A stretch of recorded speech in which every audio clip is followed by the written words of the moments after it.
शांति 3 February 2026 प्रातः मुरली बाबा कहउछंती मिठे बच्चे तुम मानंकु जोगयुक्त स्थिति रे रहिबार पुरुषार्थ निश्चित करिबा को हेबो काहेकि ना जोग बल द्वारा ही तुमे विकर्माजित होई परिबो। तुम मानंकु जोगयुक्त स्थिति रे रहिबार पुरुषार्थ निश्चित करिबा को हेबो काहेकि ना जोग बल द्वारा ही तुमे विकर्माजित होई परिबो। प्रश्न मनरे केउ विचार आसिले तुमे पुरुषार्थ रे तळकु खसी पड़िबो। ईश्वरीय सेवाधारी संतान माने केउ सेवा सर्वदा करि चलिबे।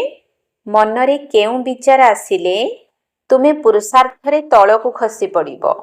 ईश्वरीय सेवाधारी संतान माने केउ सेवा सर्वदा करि चलिबे।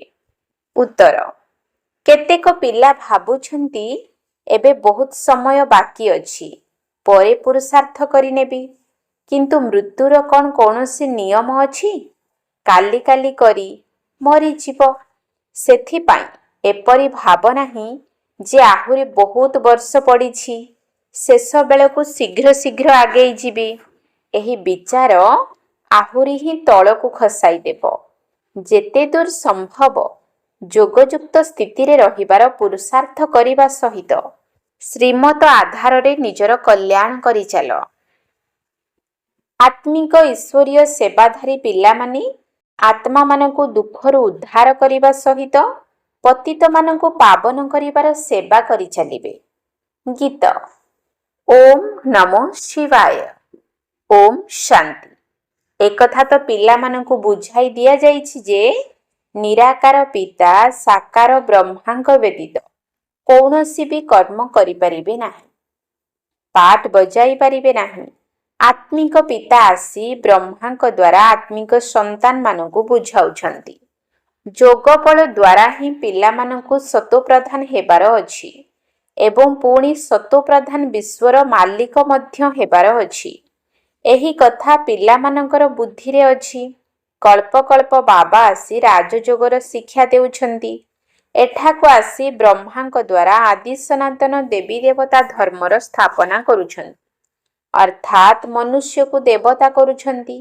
मनुष्य जेउ माने देवी देवता थिले सेही माने एबे परिवर्तित होई शूद्र पतित होई जाइछंती। भारत जेतेबेले पारसपुरी अर्थात स्वर्ग थिला सेतेबेले पवित्रता सुख शांति सबु किछि थिला। एहा 5000 वर्षर कथा जहार सठिक हिसाब किताब बाबा आसी बताउछंती तांको ठारू उच्च तो आउ केही नाहंती सृष्टि बा वृक्ष जहाको कल्प वृक्ष कुहा जाउछि तार आदि मध्य अंतर रहस्य को बाबा ही कहि परिबे। भारत रे जेउ देवी देवता धर्म थिला ताहा एबे प्राय लोप होई जाइछि।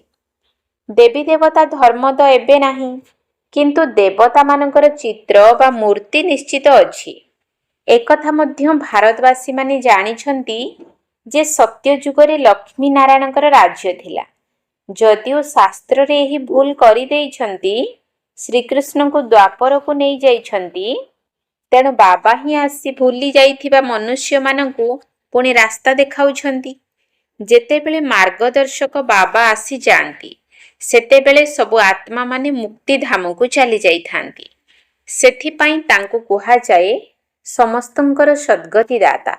रचयिता तो केवल जणे ही अटंती एवं सृष्टि मध्य गोटिए। विश्वर इतिहास भूगोल मध्य एक जहार की पुनरावृत्ति होई चलिछि। सत्य त्रेता द्वापर कली जुग तापरे पुणी संगम जुग आसे।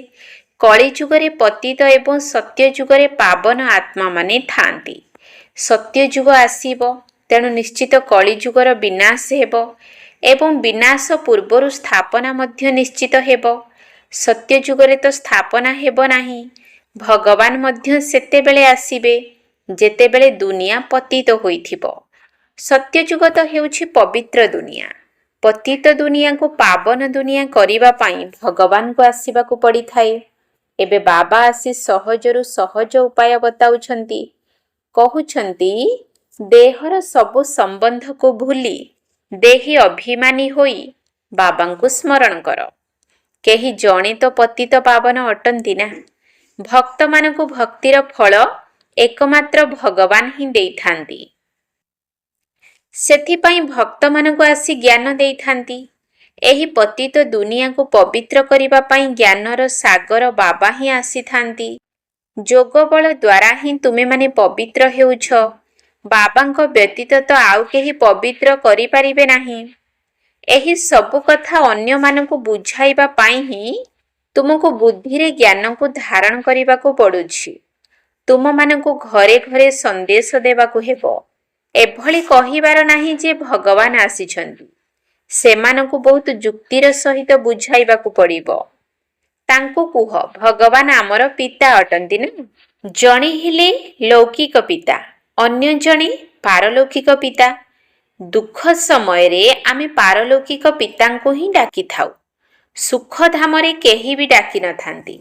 କାରଣ ସତ୍ୟ ଯୁଗରେ ଲକ୍ଷ୍ମୀ ନାରାୟଣଙ୍କ ରାଜ୍ୟରେ କେବଳ ସୁଖ ହିଁ ସୁଖ ଥିଲା। ପବିତ୍ରତା, ଶାନ୍ତି ଏବଂ ସମୃଦ୍ଧି ସବୁ କିଛି ଥିଲା। ବାବାଙ୍କର ସମ୍ପତ୍ତି ମିଳିଗଲା, ଆଉ କାହିଁକି ଡାକିବେ? ଆତ୍ମା ଜାଣିଛି ମୁଁ ସୁଖରେ ଅଛି। ଏକଥା ତ କେହି ବି କହିପାରିବ ଯେ ସେଠାରେ ସୁଖ ହିଁ ସୁଖ ଥିଲା। ବାବା ତ ଦୁଃଖ ଭୋଗ କରିବା ପାଇଁ ସୃଷ୍ଟି ରଚନା କରିନାହାନ୍ତି। ଏହା ପୂର୍ବ ନିର୍ମିତ ଖେଳ ଅଟେ ନା। ଯେଉଁମାନଙ୍କର ପାଠ ଶେଷ ସମୟରେ ଥାଏ, ଅର୍ଥାତ୍ କେବଳ 2-4 ଜନ୍ମ ନେଇଥାନ୍ତି, ସେମାନେ ନିଶ୍ଚିତ ବାକି ସମୟ ଶାନ୍ତିରେ ଥାନ୍ତି। ବାକି ସେମାନେ ଡ୍ରାମାର ଖେଳରୁ ହିଁ ସମ୍ପୂର୍ଣ୍ଣ ବାହାରିଯିବେ। ଏକଥା ହୋଇପାରିବ ନାହିଁ। ଏହି ଖେଳ ଅର୍ଥାତ୍ ଡ୍ରାମାକୁ ତ ସମସ୍ତଙ୍କୁ ଆସିବାକୁ ପଡ଼ିବ।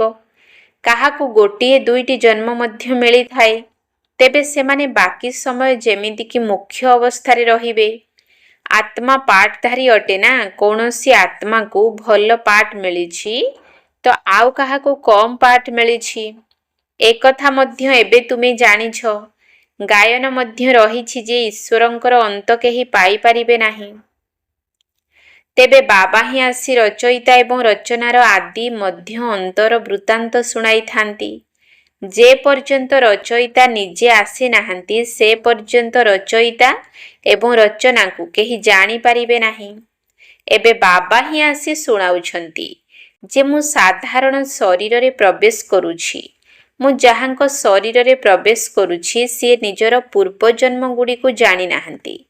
ତେଣୁ ମୁଁ ହିଁ ତାଙ୍କୁ 84 ଜନ୍ମର କାହାଣୀ ଶୁଣାଉଛି। ଏଥିରେ କାହାର ପାଠରେ ପରିବର୍ତ୍ତନ ହୋଇପାରିବ ନାହିଁ, କାରଣ ଏହା ପୂର୍ବ ପ୍ରସ୍ତୁତ ଖେଳ ବା ନାଟକ ଅଟେ। ଏକଥା ମଧ୍ୟ କାହାରି ବୁଦ୍ଧିରେ ଧାରଣା ହେଉନାହିଁ। ଏକଥା ସେତେବେଳେ ବୁଦ୍ଧିରେ ଧାରଣା ହେବ ଯେତେବେଳେ ନିଜେ ପବିତ୍ର ହୋଇ ଜ୍ଞାନକୁ ବୁଝିବେ। ଭଲ ଭାବରେ ବୁଝିବା ପାଇଁ ହିଁ 7 ଦିନ ଭଟ୍ଟିର ବ୍ୟବସ୍ଥା ରହିଛି। ଭକ୍ତି ମାର୍ଗରେ ମଧ୍ୟ ଭାଗବତ ସପ୍ତାହ ରଖାଯାଇଥାଏ। ଏଠାରେ ମଧ୍ୟ ଜଣାପଡ଼ୁଛି ଅତି କମରେ 7 ଦିନ ନ ହେଲେ କେହି ବୁଝିପାରିବେ ନାହିଁ। କେହି କେହି ତ ଭଲ ଭାବରେ ବୁଝିଯାଆନ୍ତି। କେହି କେହି ତ 7 ଦିନ ବୁଝି ମଧ୍ୟ କିଛି ବୁଝି ନଥାନ୍ତି। ସେମାନଙ୍କ ବୁଦ୍ଧିରେ କିଛି ବି ପଶି ନଥାଏ। କୁହନ୍ତି ମୁଁ ତ 7 ଦିନ ଆସିଲି କିନ୍ତୁ କିଛି ବୁଝିପାରିଲି ନାହିଁ। ଯଦି ଉଚ୍ଚ ପଦ ପାଇବାର ନଥିବ ତେବେ କିଛି ବୁଝିପାରିବେ ନାହିଁ। ଆଚ୍ଛା, ତଥାପି ବି ତାଙ୍କର କଲ୍ୟାଣ ତ ହେଲା ନା। ପ୍ରଜା ତ ଏହିପରି ତିଆରି ହୋଇଥାନ୍ତି। ବାକି ରାଜ୍ୟ ଭାଗ୍ୟ ନେବା ପାଇଁ ତ ଗୁପ୍ତ ମେହନତ କରିବାକୁ ପଡ଼ିବ। ତେବେ ବାବାଙ୍କୁ ସ୍ମରଣ କରିଲେ ହିଁ ବିକର୍ମ ବିନାଶ ହୋଇଥାଏ। ଏବେ କରିବ କି ନ କରିବ ତୁମର ଇଚ୍ଛା, କିନ୍ତୁ ବାବାଙ୍କର ଏହା ହିଁ ନିର୍ଦ୍ଦେଶ ଅଟେ। ପ୍ରିୟ ବସ୍ତୁକୁ ତ ମନେ ପକାଇବାକୁ ପଡ଼ିଥାଏ ନା। ଭକ୍ତି ମାର୍ଗରେ ମଧ୍ୟ ଗାୟନ କରିଥାନ୍ତି, ହେ ପତିତ ପାବନ ଆସ। ବର୍ତ୍ତମାନ ସିଏ ଆମକୁ ମିଳିଛନ୍ତି ଏବଂ କହୁଛନ୍ତି ମୋତେ ସ୍ମରଣ କର, ତେବେ ତୁମର ଆତ୍ମାରୁ କଳଙ୍କି ଛାଡ଼ିଯିବ। ରାଜପଦ କ'ଣ ଏତେ ସହଜରେ ମିଳିଯିବ? କିଛି ତ ମେହନତ ଥିବ ନା। ତେବେ ଯୋଗରେ ହିଁ ମେହନତ ରହିଛି। ମୁଖ୍ୟ ହେଉଛି ହିଁ ଯୋଗର ଯାତ୍ରା। ଯେଉଁମାନେ ଯୋଗଯୁକ୍ତ ହୋଇ ରୁହନ୍ତି ସେହିମାନେ ହିଁ କର୍ମାତୀତ ଅବସ୍ଥାକୁ ପ୍ରାପ୍ତ କରିଥାନ୍ତି। ପୁରା ଯୋଗ ନ କରିଲେ ବିକର୍ମ ବିନାଶ ହେବ ନାହିଁ। ଯୋଗ ବଳ ଦ୍ୱାରା ହିଁ ବିକର୍ମାଜିତ ହେବାକୁ ପଡ଼ିବ। ପୂର୍ବରୁ ମଧ୍ୟ ଯୋଗ ବଳ ଦ୍ୱାରା ହିଁ ବିକର୍ମ ଉପରେ ବିଜୟ ପ୍ରାପ୍ତ କରିଛ। ଲକ୍ଷ୍ମୀ ନାରାୟଣ ଏତେ ପବିତ୍ର କିପରି ହେଲେ, ଯେବେ କି କଳିଯୁଗ ଶେଷରେ କେହି ବି ପବିତ୍ର ନୁହନ୍ତି?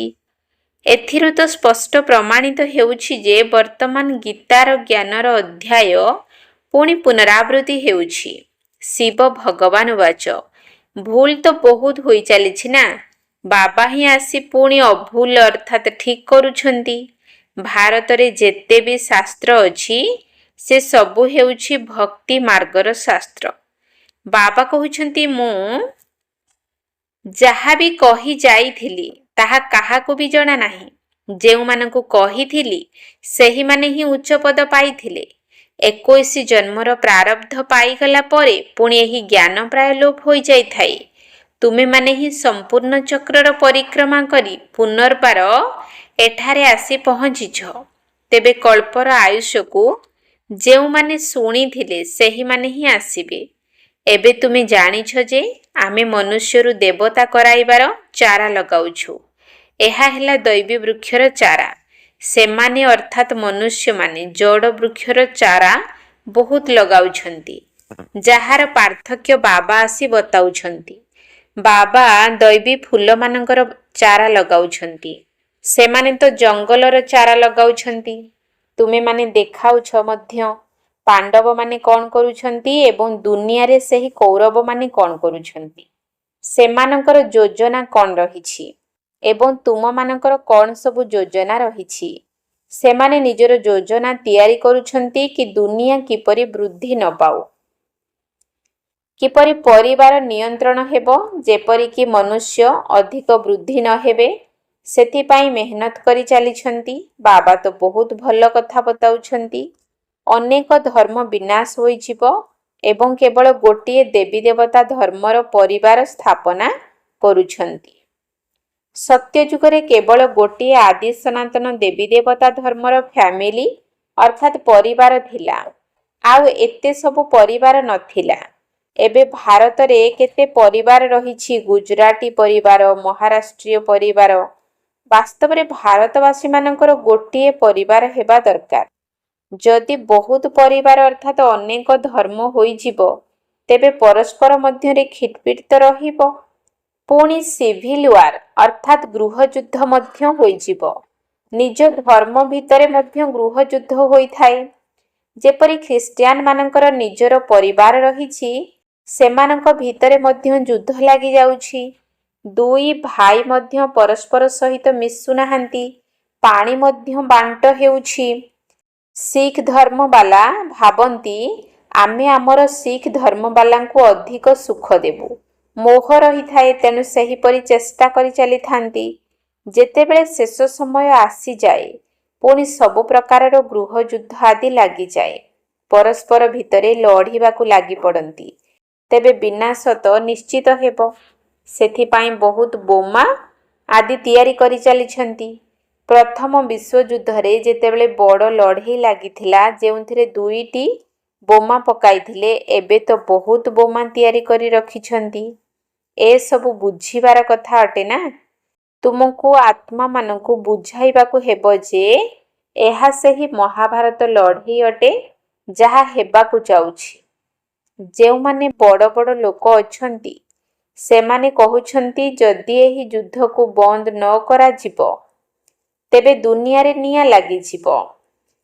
ବାସ୍ତବରେ ନିଆଁ ତ ଲାଗିବ ହିଁ ଲାଗିବ, ଏକଥା ତୁମେମାନେ ଜାଣିଛ। ବାବା ଆଦି ସନାତନ ଦେବୀ ଦେବତା ଧର୍ମର ସ୍ଥାପନା କରୁଛନ୍ତି। ଏହି ରାଜଯୁଗର ଶିକ୍ଷା ତ ସତ୍ୟଯୁଗ ପାଇଁ ଉଦ୍ଦିଷ୍ଟ। ସେହି ଦେବୀ ଦେବତା ଧର୍ମ ଏବେ ପ୍ରାୟ ଲୋପ ହୋଇଯାଇଛି। ଚିତ୍ର ମଧ୍ୟ ତିଆରି ହୋଇଛି। ବାବା କହୁଛନ୍ତି କଳ୍ପ ପୂର୍ବ ଭଳି ଯେଉଁ ବିଘ୍ନ ପଡ଼ିବାର ଥିବ ତାହା ପଡ଼ିବ। ପ୍ରଥମରୁ କ'ଣ କିଛି ଜଣାପଡ଼ିବ, ପରେ ଜଣାପଡ଼ିବ ଯେ କଳ୍ପ ପୂର୍ବରୁ ମଧ୍ୟ ଏହିପରି ହୋଇଥିବ। ଏହା ପୂର୍ବ ପ୍ରସ୍ତୁତ ଡ୍ରାମା ଅଟେ। ଡ୍ରାମାରେ ଆମେ ସବୁ ବନ୍ଧା ହୋଇଛୁ। ତେଣୁ ଯୋଗର ଯାତ୍ରାକୁ ଭୁଲିଯିବା ଉଚିତ ନୁହେଁ।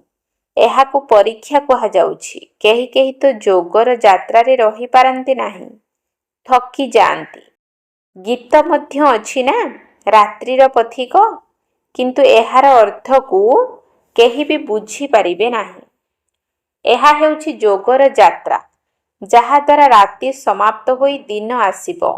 ଅଧା କଳ୍ପର ଦୁଃଖ ସମାପ୍ତ ହୋଇ ପୁଣି ସୁଖ ଆରମ୍ଭ ହୋଇଯିବ। ବାବା ହିଁ ମନ୍ମନା ଭବର ଅର୍ଥକୁ ବୁଝାଇଛନ୍ତି। କେବଳ ଗୀତାରେ ଶ୍ରୀକୃଷ୍ଣଙ୍କର ନାମ ଲେଖିଦେବା କାରଣରୁ ସେଥିରେ ଶକ୍ତି ରହିଲା ନାହିଁ। ତେବେ କଲ୍ୟାଣ ତ ସମସ୍ତଙ୍କର ହେବ, ଅର୍ଥାତ୍ ଆମେ ସମସ୍ତ ମନୁଷ୍ୟ ମାତ୍ରଙ୍କର କଲ୍ୟାଣ କରୁଛୁ। ବିଶେଷ କରି ଭାରତର ଏବଂ ସାଧାରଣ ଭାବେ ସାରା ଦୁନିଆର କଲ୍ୟାଣ କରୁଛ। ଶ୍ରୀମତ ଆଧାରରେ ଆମେ ସମସ୍ତଙ୍କର କଲ୍ୟାଣ କରୁଛୁ। ଯେଉଁମାନେ କଲ୍ୟାଣକାରୀ ହେବେ, ବର୍ଷା ମଧ୍ୟ ସେହିମାନଙ୍କୁ ହିଁ ମିଳିବ। ଯୋଗର ଯାତ୍ରା ବ୍ୟତୀତ କଲ୍ୟାଣ ହୋଇପାରିବ ନାହିଁ। ବର୍ତ୍ତମାନ ତୁମକୁ ବୁଝାଯାଉଛି, ସେ ତ ବେହଦ୍ର ବାବା ଅଟନ୍ତି। ବାବାଙ୍କ ଠାରୁ ବର୍ଷା ମିଳିଥିଲା। ଭାରତବାସୀମାନେ ହିଁ 84 ଜନ୍ମ ନେଇଛନ୍ତି। ପୁନର୍ଜନ୍ମର ମଧ୍ୟ ହିସାବ ରହିଛି। କେହି ଜାଣିନାହାନ୍ତି ଯେ 84 ଜନ୍ମ କିଏ ନେଉଛନ୍ତି। ନିଜ ମନକୁ ଶ୍ଲୋକ ଆଦି ତିଆରି କରି ଶୁଣାଇ ଚାଲିଛନ୍ତି। ଗୀତା ଶାସ୍ତ୍ର ସେହି ଗୋଟିଏ, କିନ୍ତୁ ତାର ଅର୍ଥକୁ ଅନେକ ପ୍ରକାରରେ ଲେଖିଦେଇଛନ୍ତି। ଗୀତାଠାରୁ ତ ଭାଗବତକୁ ବଡ଼ କରିଦେଇଛନ୍ତି। ଗୀତାରେ ଜ୍ଞାନ ବର୍ଣ୍ଣିତ ଅଛି, କିନ୍ତୁ ଭାଗବତରେ ଜୀବନ କାହାଣୀ ରହିଛି। ବାସ୍ତବରେ ଗୀତା ବଡ଼ ହେବା ଉଚିତ। ଜ୍ଞାନର ସାଗର ତ ବାବା ଅଟନ୍ତି। ତାଙ୍କର ଜ୍ଞାନ ତ ଚାଲି ଆସୁଛି। ସେହି ଗୀତାକୁ ତ ଅଧା ଘଣ୍ଟାରେ ପଢ଼ି ଦେଉଛନ୍ତି। ଏବେ ତୁମେମାନେ ଏହି ଜ୍ଞାନ ତ ଶୁଣି ଆସୁଛ। ଦିନକୁ ଦିନ ତୁମ ପାଖକୁ ଅନେକ ଲୋକ ଆସିବାକୁ ଲାଗିବେ। ଧୀରେ ଧୀରେ ଆସିବେ। ଏବେଠାରୁ ଯଦି ବଡ଼ ବଡ଼ ରାଜାମାନେ ଆସିଯିବେ, ତେବେ ତ କୌଣସି ଡେରି ଲାଗିବ ନାହିଁ। ଖୁବ୍ ଶୀଘ୍ର ଚହଳ ପଡ଼ିଯିବ। ସେଥିପାଇଁ କାଇଦା ଅନୁସାରେ ଧୀରେ ଧୀରେ ଡ୍ରାମା ଚାଲୁଛି। ଏହା ହେଉଛି ହିଁ ଗୁପ୍ତ ଜ୍ଞାନ। କାହାକୁ ଜଣା ନାହିଁ ଯେ ଏମାନେ କ'ଣ କରୁଛନ୍ତି। ରାବଣ ସହିତ ତୁମର ଯୁଦ୍ଧ କିପରି ହେଉଛି, ଏକଥା ତ ତୁମେମାନେ ହିଁ ଜାଣିଛ, ଆଉ କେହି ଜାଣିପାରିବେ ନାହିଁ। ଭଗବାନ ବାଚ, ନିଜକୁ ସତ୍ୱପ୍ରଧାନ କରିବା ପାଇଁ ମୋତେ ମନେ ପକାଅ, ତେବେ ତୁମର ପାପ ନାଶ ହୋଇଯିବ। ତୁମେ ପବିତ୍ର ହୁଅ, ତେବେ ତ ମୁଁ ତୁମକୁ ସାଥିରେ ନେଇଯିବି। ଜୀବନ ମୁକ୍ତି ସମସ୍ତଙ୍କୁ ମିଳିବ। ଏହି ରାବଣର ରାଜ୍ୟରୁ ସମସ୍ତଙ୍କୁ ମୁକ୍ତି ମିଳିଯିବ। ତୁମେମାନେ ଲେଖୁଛ ମଧ୍ୟ, ଆମେ ଶିବଶକ୍ତି ବ୍ରହ୍ମା କୁମାର କୁମାରୀମାନେ 5000 ବର୍ଷ ପୂର୍ବ ଭଳି ପରମପିତା ପରମାତ୍ମାଙ୍କର ଶ୍ରୀମତ ଆଧାରରେ ଶ୍ରେଷ୍ଠାଚାରୀ ଦୁନିଆର ସ୍ଥାପନା କରିଛୁ। 5000 ବର୍ଷ ପୂର୍ବରୁ ଶ୍ରେଷ୍ଠାଚାରୀ ଦୁନିଆ ଥିଲା। ଏହି କଥା ଭଲ ଭାବରେ ବୁଦ୍ଧିରେ ରଖିବା ଦରକାର।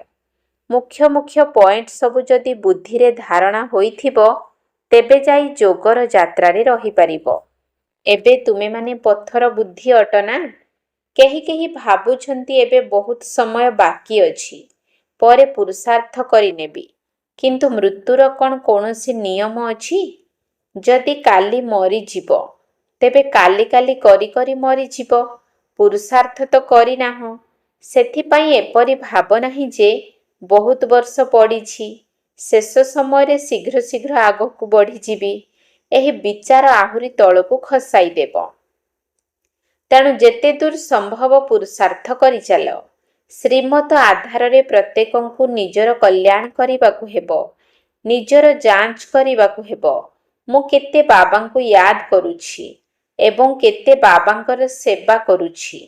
ତୁମେମାନେ ଆତ୍ମିକ ଈଶ୍ୱରୀୟ ସେବାଧାରୀ ଅଟନା। ତୁମେମାନେ ଆତ୍ମାମାନଙ୍କୁ ଦୁଃଖରୁ ଉଦ୍ଧାର କରୁଛ। ଆତ୍ମା ପତିତରୁ ପାବନ କିପରି ହେବ, ତାର ଉପାୟ କହୁଛ। ଦୁନିଆରେ ତ ଭଲ ଏବଂ ମନ୍ଦ ମନୁଷ୍ୟ ତ ଥାଆନ୍ତି। ପ୍ରତ୍ୟେକଙ୍କର ପାଠ ଅଲଗା ଅଲଗା। ଏସବୁ ହେଲା ବେଭଦ୍ର କଥା। ବୃକ୍ଷର ମୁଖ୍ୟ ଶାଖା ପ୍ରଶାଖାକୁ ହିଁ ଗଣା ଯାଇଥାଏ। ବାକି ପତ୍ର ତ ଅନେକ ଥାଏ।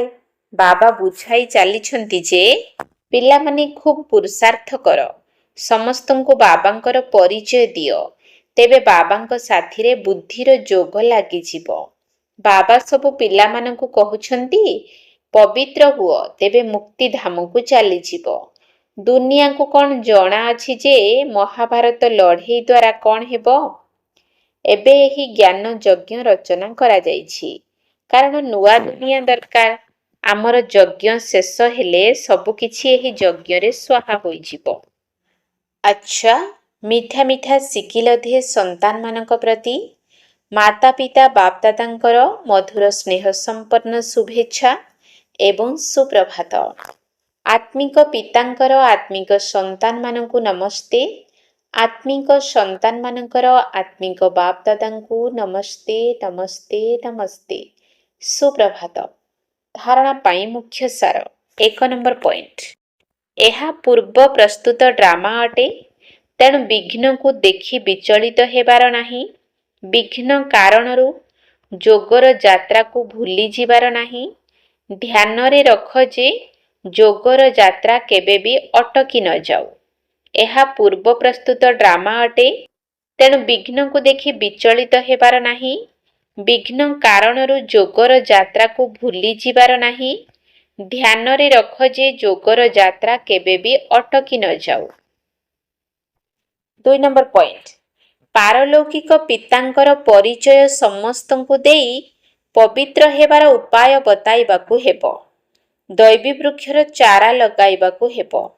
ପାରଲୌକିକ ପିତାଙ୍କର ପରିଚୟ ସମସ୍ତଙ୍କୁ ଦେଇ ପବିତ୍ର ହେବାର ଉପାୟ ବତାଇବାକୁ ହେବ।